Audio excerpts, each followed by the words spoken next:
La venganza de la tela y el oro. La señorita María Luisa no se caracterizaba por su bondad, sino por la vanidad que la consumía como fuego en paja seca. Cuando se enteró del baile en la finca Carvalho, el evento más codiciado de la región, no escatimó esfuerzos para ser el centro de atención.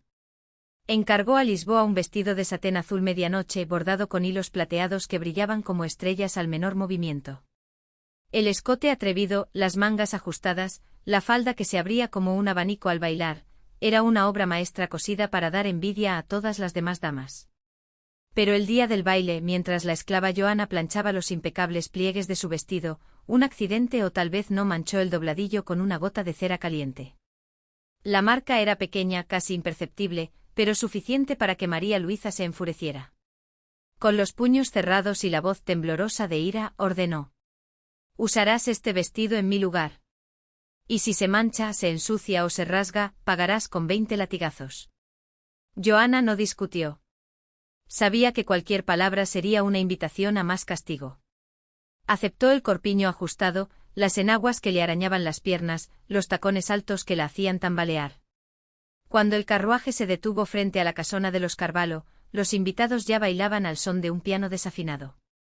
Las damas murmuraban detrás de sus abanicos, los hombrecitos miraban con miradas lascivas, y Joana, con la postura erguida que aprendió a fingir, entró en la habitación como si perteneciera a ese mundo.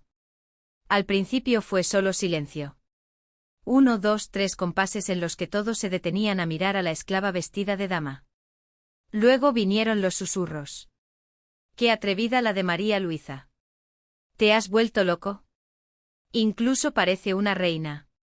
Joana no bajó la vista. Caminó hasta el centro de la sala, donde Sino Carvalho, presentador de la velada, la esperaba con una sonrisa condescendiente. «Querida, qué sorpresa», dijo extendiendo la mano para dar una vuelta. Ella aceptó. Y luego empezó a bailar. No como una esclava que imita los pasos de sus amas, sino como alguien que nació para esto. Los movimientos eran precisos, elegantes, como si el vestido hubiera sido hecho para ella. La falda se arremolinaba, las cuentas plateadas reflejaban la luz de los candelabros y, con cada vuelta, Joana se acercaba a los músicos.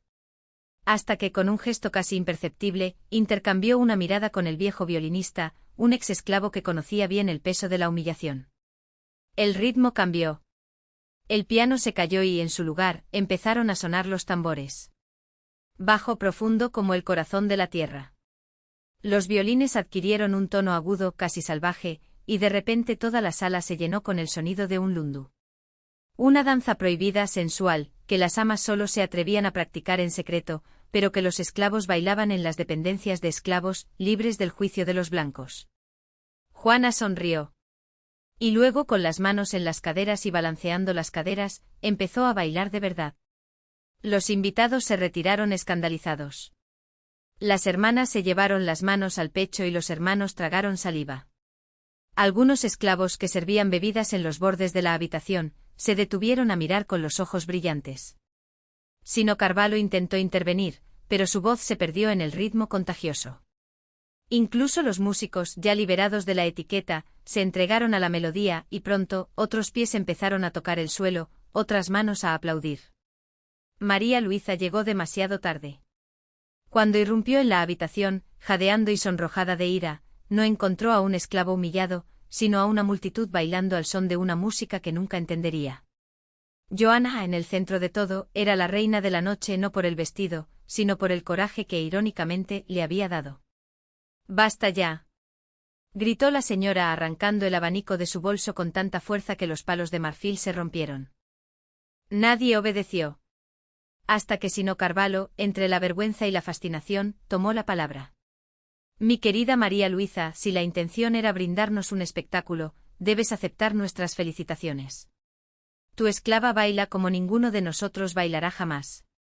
La risa que siguió fue un cuchillo para el orgullo de la dama. Intentó sacar a Joana a rastras, pero la joven la soltó con un movimiento rápido, lo que provocó que el vestido se rasgara en la costura, un sonido que resonó como un disparo. «Pagarás por esto», rugió María Luisa. Joana se limitó a sonreír, desatando el corpiño con dedos ágiles. Dejó caer el vestido al suelo, se pisó la falda con los pies descalzos, hacía tiempo que sus zapatos estaban abandonados y, tumbada solo con la camisa de algodón crudo que llevaba debajo, salió de la habitación con la cabeza en alto. Nadie la detuvo. A la mañana siguiente el vestido azul medianoche fue encontrado carbonizado en el fuego de la cocina. Y Johanna, bueno. Johanna nunca más fue vista en el cuarto de esclavos. Dicen que huyó al quilombo de Palmares, donde bailó hasta el final de sus días, no para los sinás, no para los sinos, sino para ella misma. La noticia de la fuga de Johanna se extendió por la finca como un viento cálido antes de la tormenta. Los esclavos murmuraban entre ellos, intercambiaban miradas furtivas mientras amasaban la harina o cargaban los manojos de caña de azúcar. Algunos, los mayores, meneaban la cabeza con una sonrisa cansada, como si hubieran visto ese fuego antes.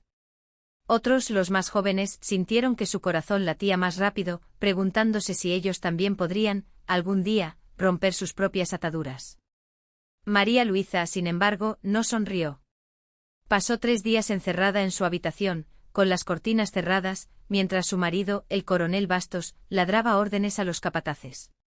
Ordenó que se registrara el bosque, se interrogó a los negros en los barrios de esclavos y se los amenazó con látigos y hierros candentes. Pero Johanna no fue encontrada. Ni rastro de sus pies descalzos en la tierra húmeda. Fue entonces cuando la señora salió de su luto privado, pálida como cera de altar y con los labios apretados en una fina línea. No lloró. No gritó.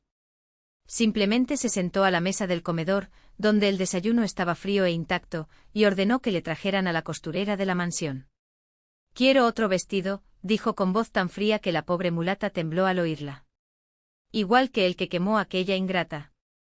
Azul medianoche con el mismo encaje de brujas. Y esta vez no escatimes en el oro del bordado». La costurera bajó la vista y sus dedos ya adivinaban el peso de la aguja. Sabía que ese vestido no sería para María Luisa. No precisamente. Asterisco. Mientras tanto, en lo más profundo del bosque, donde la luz del sol apenas podía traspasar las copas de los árboles, Johanna bailaba. Los pies, ahora callosos y ágiles, pisaban el suelo batido al ritmo de los tambores, el cuerpo balanceándose como una enredadera al viento. Ya no había corpiños ajustados, ni miradas lascivas de los maestros borrachos, ni olor agrio del miedo.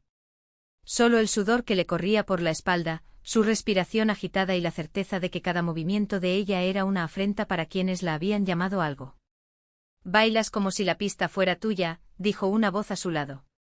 Era Zumbí, el líder de los Palmares, con los brazos cruzados sobre su ancho pecho y sus ojos brillando con algo entre admiración y desafío. Johanna no se detuvo.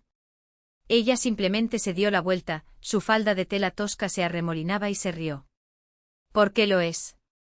Él sonrió, un gesto poco común que iluminó su rostro lleno de cicatrices. Luego extendió su mano, donde descansaba una daga de hueso y metal. «Entonces tómalo. Así no tendrás que volver a pedir permiso nunca más». Aceptó el arma sin dudarlo, sintiendo su peso familiar en la palma de su mano. No era la primera vez que empuñaba una espada. No sería el último. Asterisco. De regreso a la granja, el nuevo vestido azul medianoche estuvo listo en 2 semanas. María Luisa lo lució la noche del baile anual, cuando todos los hacendados de la región se reunieron para celebrar cosechas y alianzas. El corpiño, más ajustado que el original, le impedía respirar, pero no se quejó. Cada puntada de costura, cada hilo de oro bordado, era una promesa. «Precioso, ¿no?», murmuró el coronel Bastos ajustándose la corbata de seda mientras observaba a su esposa en el espejo. María Luisa se volvió lentamente con los labios pintados de un rojo casi negro. «Se supone que no debe ser bonito», respondió. «Se supone que es una trampa». Él frunció el ceño pero no preguntó más. Sabía, después de todo, que era mejor dejar en silencio a algunas furias. Esa misma noche, mientras los violines tocaban valses europeos y el olor a rapadura quemada se mezclaba con el perfume francés de las damas, una sombra se deslizaba entre los arbustos del jardín. No era un animal. No fue el viento. Era Juana. Y ella no había venido sola. La fiesta continuó como un sueño febril, con los invitados dando vueltas en remolinos de satén y oro, mientras las velas parpadeaban sobre los rostros pintados con risas forzadas. María Luisa estaba erguida junto a la columna de mármol, con los dedos alrededor del abanico de marfil, observando cada movimiento en la habitación. El corpiño ajustado no era solo un adorno, era una coraza. Y sabía que bajo la luz dorada de los candelabros, su silueta no pasaría desapercibida. El coronel Bastos, entre sorbos de brandy y otro, conversó con el gobernador. Pero sus ojos inevitablemente se volvieron hacia su esposa. Había algo en su porte esa noche, una tensión que no era solo la de la tela que se extendía sobre sus costillas. Era la misma quietud que una serpiente antes de su ataque. Fue entonces cuando ella lo vio. Entre los sirvientes que servían bandejas de dulces, una figura destacaba por su inmovilidad. No era la postura encorvada de quien sirve, sino la rigidez de quien espera. Una mujer joven, de piel oscura y ojos tan claros como el agua, con el cabello recogido en un pañuelo que no ocultaba la cicatriz en forma de media luna en su sien. Juana. María Luisa no se movió. No parpadeó. Pero dentro de ella, algo hizo clic, como una llave girando en una cerradura. ¿Señora Bastos? La voz del mayor Alves interrumpió sus pensamientos, ofreciéndole una copa de vino de Oporto. Se ve cansada. ¿El calor, tal vez? Ella aceptó el vaso y sus dedos rozaron los de él durante un segundo más de lo necesario. No es el calor, mayor, respondió bajando la voz. Es la expectativa. Él se rió como si fuera una broma, pero entrecerró los ojos. El mayor Alves era un hombre que entendía de trampas. Mientras tanto, en el jardín, Joana presionaba sus labios contra la oreja de un encapuchado, sus palabras eran rápidas como el vuelo de un murciélago. Ella está ahí. Y no sospecha nada. El hombre, cuyas manos eran demasiado gruesas para ser un sirviente y cuyos ojos brillaban con una furia que no era la de un esclavo, asintió. Sacó de su bolsillo un objeto envuelto en tela, un cuchillo con mango de hueso, cuya hoja era tan afilada que podía cortar su propia sombra. Cuando la música pare, susurró Joana, entras. Dentro de la casa, los violines alcanzaron su clímax y por un instante, incluso el aire pareció contener la respiración. María Luisa levantó la barbilla y sintió el peso del collar de esmeraldas, herencia de una abuela que también había conocido el sabor del veneno. El coronel Bastos, ya a unos pasos de distancia, le tendió la mano, sonriendo con ese aire de posesión que siempre lo delataba. Baila conmigo, flor mía. Ella puso sus dedos sobre los de él, tan fríos como los de una mujer muerta. Claro, mi amor, dijo María Luisa. Pero solo hasta que termine la canción. La orquesta prolongó los últimos acordes como temiendo el silencio que vendría después. Las velas parpadeaban en los candelabros, proyectando sombras alargadas que se retorcían en las paredes como fantasmas. El coronel Bastos apretó la cintura de María Luisa con una fuerza que ya no era coqueteo, sino advertencia. Sus dedos, gruesos y llenos de anillos, se hundieron en la seda de su vestido, como si quisiera marcar la carne que había debajo. Estás distante esta noche, murmuró con el aliento cargado de brandy y tabaco. ¿Quizás no te gusta la fiesta? María Luisa sonrió, un gesto tan perfecto que podría haber sido tallado en mármol. ¿Cómo no iba a hacerlo? Respondió mientras sus ojos, oscuros como pozos sin fondo, se deslizaban por la habitación. Después de todo, fuiste tú quien lo organizó. El coronel se rió, un sonido gutural que resonó por el salón como un trueno distante. Siempre supe apreciar las cosas bellas. Y tú, querida, eres la más bella de todas. Ella no respondió. En cambio, dejó que él la hiciera girar al ritmo del vals, acercándola a los músicos, donde las notas se entrelazaban como serpientes. Fue entonces cuando vio a Joana, inmóvil junto a la puerta trasera, con los dedos presionando el mango del cuchillo a través de la tela. Sus miradas se encontraron por un segundo que fue suficiente para sellar lo que ya estaba escrito. La música empezó a apagarse. El coronel Bastos, distraído por su propia arrogancia, no advirtió el repentino silencio que cayó sobre los sirvientes, ni la forma en que los invitados, uno a uno, se alejaron discretamente del centro de la habitación, como presintiendo la tormenta. Solo tenía ojos para María Luisa, para la forma en que la luz de las velas hacía que sus esmeraldas brillaran como sangre fresca. Eres mía, dijo suavemente, sus labios casi tocando su oreja. Y todo lo que es mío, lo protejo. O destruir. María Luisa sintió el frío de la espada incluso antes de verla. Un destello plateado atravesó el aire, seguido de un sonido húmedo como el desgarro de una tela. El coronel Bastos dejó escapar un gruñido con los ojos muy abiertos y la mano instintivamente se llevó la mano al cuello, donde se abrió una línea roja como una boca sedienta. La sangre brotó entre sus dedos, caliente y espesa, salpicando el escote de María Luisa. Ella no retrocedió. Joana estaba detrás de él, el cuchillo todavía temblaba en su mano y su rostro era una máscara de odio y alivio. Los músicos dejaron de tocar.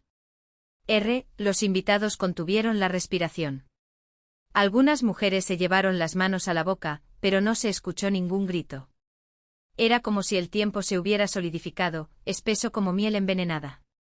El coronel Bastos cayó de rodillas, luego apoyó la cara en el suelo de mármol, con los ojos fijos en María Luisa, como si ni siquiera muerto pudiera liberar a su presa.